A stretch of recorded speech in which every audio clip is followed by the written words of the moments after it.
Hey what's up guys, this is Rafiq from Ratix Digital. Hopefully you guys are doing great. आज की इस video में हम देखेंगे कि IK और FK यानी कि इनवर्स किनेमैटिक्स और फॉरवर्ड किनेमैटिक्स रिगिंग में क्या फ़र्क होता है, आप उसको ब्लेंडर के अंदर किस तरीके से क्रिएट कर सकते हैं और आपको अपने रिगिंग में IK यूज़ करना चाहिए, FK यूज़ करना चाहिए। ये सारी चीज़ें हम इस वीडियो में कवर करेंगे। बेसिकली ये वीडियो हमारी रिगिंग सीरीज़ की दूसरी वीडियो है। पहली वीडियो के अंदर हमने डिस्कस किया कि रिगिंग क्या होती है, आप ब्लेंडर के अंदर अपने कैरेक्टर के लिए कैसे रिगिंग तैयार कर सकते हैं। अगर आपने वो वीडियो नहीं देखी तो यहाँ से वो वीडियो देख सकते हैं। अभी हम बात करते हैं कि IK और FK में फ़र्क क्या होता है। तो सबसे पहले बात करते हैं FK की, यानी कि फॉरवर्ड किनेमैटिक्स। इस रिग सिस्टम के अंदर क्या होता है कि जो बोन आपने सेलेक्ट की है उसका असर उसके बाद आने वाली बोन्स, उस चेन के अंदर उसके बाद आने वाली बोन्स के ऊपर होता है, लेकिन उससे पहले जो बोन्स आ रही होती हैं उसके ऊपर उसका कोई असर नहीं हो रहा होता।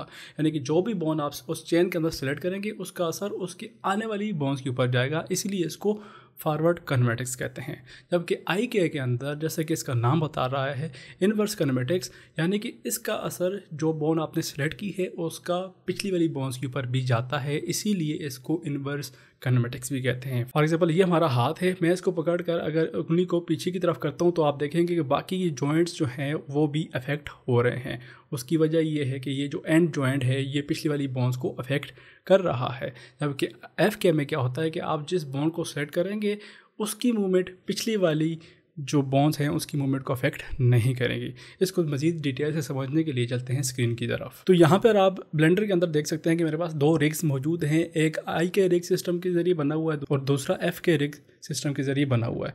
तो मैं यहाँ से IK रिग को सेलेक्ट करता हूँ और यहाँ से हम पॉज मोड में जाते हैं। मैं किसी भी एक बोन को सेलेक्ट करता हूँ और इसको अगर मैं ऊपर की तरफ लेकर जाता हूँ तो आप देख सकते हैं कि बिल्कुल अपनी चेन में सबसे आखिरी बोन को हमने सेलेक्ट किया हुआ है और उसका जो असर है वो पिछली बोन्स के ऊपर जा रहा है। यानी कि इसको मैं अगर आगे पीछे करता हूँ तो उसका असर बाकी पिछली बोन्स के ऊपर जा रहा है। लेकिन FK रिग के अंदर अगर बोन को सेलेक्ट करता हूँ तो आप देख सकते हैं कि उसमें जस्ट मैं बोन को रोटेट करवा सकता हूँ और वो पिछली बोन्स को अफेक्ट नहीं कर रही। अगर मैं इस चेन में इस बोन को सेलेक्ट करता हूँ, इसको रोटेट करवाता हूँ तो आप देख सकते हैं इसके बाद वाली जो बोन्स हैं वो अफेक्ट हो रही हैं, लेकिन इससे पहले जो बोन आ रही है उसके ऊपर कोई भी असर नहीं जा रहा। इसीलिए इसको कहते हैं फॉरवर्ड किनेमैटिक्स, यानी कि जो बोन आप सेलेक्ट करेंगे उसका असर उसकी चेन में आने वाली बाकी बोन्स के ऊपर जाएगा, लेकिन उससे पिछली वाली बोन्स के ऊपर नहीं जाएगा।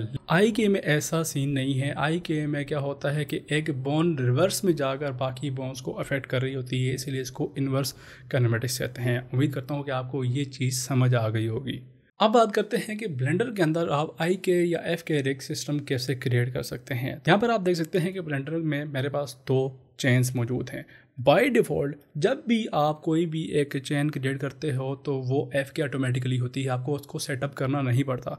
उसमें क्या होता है कि अगर मैं यहाँ से पॉज मोड में जाता हूँ और किसी भी बोन को सेलेक्ट करता हूँ तो इसमें क्या है कि आप इसको रोटेट करवा सकते हो, बट इसकी मूवमेंट जो है वो आप ऐसे चेंज नहीं करवा सकते।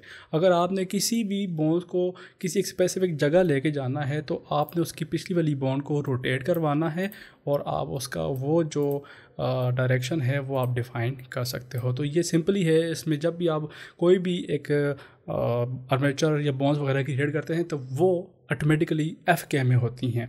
जबकि IK की बात करते हैं तो उसको सेटअप करने के लिए मैं यहाँ से एडिट मोड में जाता हूँ और इस बोन को सिलेक्ट करता हूँ। इसके बाद हम एक और बोन जो है वो क्रिएट करते हैं, एक एक्स्ट्रा बोन आप कह सकते हैं कंट्रोलर है। तो मैं यहाँ से E को प्रेस करूँगा, एक छोटी सी बोन जो है वो हम क्रिएट कर लेते हैं। फिर मैं इस बोन को सिलेक्ट करूँगा और कीबोर्ड के ऊपर Alt-P को प्रेस करूँगा। उससे क्या होगा कि इसका जो पेरेंट है पिछली बोन के साथ जो हायरार्की थी उसमें से निकल जाएगा। तो मैं यहाँ से इसको क्लियर पेरेंट कर लेता हूँ। तो अभी आप देखेंगे कि ये हमारी बोन जो है उस सिस्टम में से निकल चुकी है, उस चैन सिस्टम में से। इसके बाद आपने इसके बाद जो बोन है उसको, इसके साथ वाली जो बोन है उसको सिलेक्ट कर लेना है शिफ्ट प्रेस करके। फिर हम जाएंगे यहाँ से पॉज मोड में और यहाँ पर आपने क्लिक करना है शिफ्ट I। तो आपको बता रहा है कि IK सिस्टम एक्टिवेट कर दें। हाँ जी, ऐड कर दें।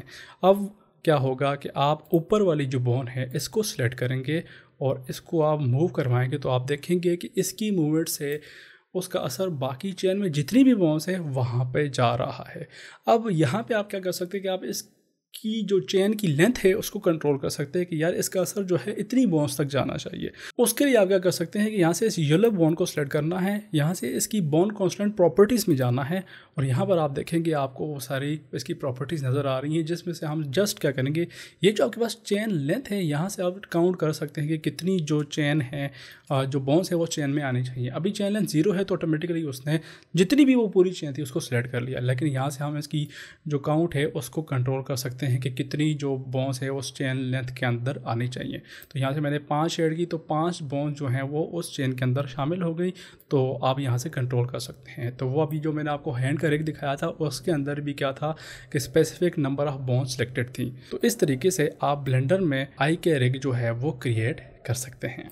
तो आपको अपने रिग सिस्टम के अंदर आई के यूज़ करना चाहिए या एफ के यूज़ करना चाहिए, इस चीज़ का आंसर देने के लिए हमें सिंपल एनिमेशन को समझना होगा। यानी कि अगर आपका करैक्टर किसी सरफेस के साथ इंटरेक्ट कर रहा है तो उसके लिए आपको उस चेन में आई के यूज़ करना पड़ेगा, लेकिन अगर उसके बॉडी लिम्स फ्रीली मूव कर रहे हैं तो आपको एफ के यूज़ करना चाहिए। फॉर एग्जांपल अगर हम डिस्कस करें एक वॉकिंग एनिमेशन में, तो वॉकिंग एनिमेशन में जो लेग्स हैं ह्यूमन की वो ग्राउंड के साथ स्टक होती हैं for specific duration of time, तो वहाँ पे आपको आई के यूज़ करना चाहिए लेग्स के ऊपर। जबकि आप देखेंगे कि वहाँ पे जो आपकी आर्म्स हैं वो फ्रीली स्विंग कर रहे होते हैं, तो आर्म्स के लिए आपको एफ के रिग जो है वो यूज़ करना चाहिए। तो सिंपल सा सिनेरियो है, अगर आपका करैक्टर फ्रीली मूव कर रहा है या उसकी कोई बॉडी पोर्शन फ्रीली मूव कर रहे हैं तो आपको एफ के रिगिंग के ज़रिए उसको एनिमेट करवाना चाहिए। जबकि अगर वो किसी सरफेस के साथ इंटरेक्ट कर रहे हैं, फॉर एग्जांपल आपका स्केलेटन जो है वो किसी सरफेस को पुश कर रहा है, कोई ऑब्जेक्ट पकड़ रहा है या किसी ऑब्जेक्ट के अराउंड घूम रहा है, तो उसके लिए आपको आई के रिगिंग यूज़ करनी पड़ेगी। तो आई होप आपका आई के और एफ के रिगिंग के दरमियान जो डिफरेंस है, जो कॉन्सेप्ट है वो क्लियर हुआ होगा। So that's it for today. I hope आपको ये वीडियो पसंद आई होगी। अगर आपको ये वीडियो पसंद आई है तो लाइक करना है। अगर आपने अभी तक इस चैनल को सब्सक्राइब नहीं किया हुआ तो ज़रूर सब्सक्राइब कीजिएगा। अगर आपको कोई क्वेश्चन वगैरह है तो नीचे कमेंट सेक्शन में पूछ सकते हैं और हो सके तो दूसरे के साथ शेयर कीजिएगा। मिलते हैं अगली वीडियो में।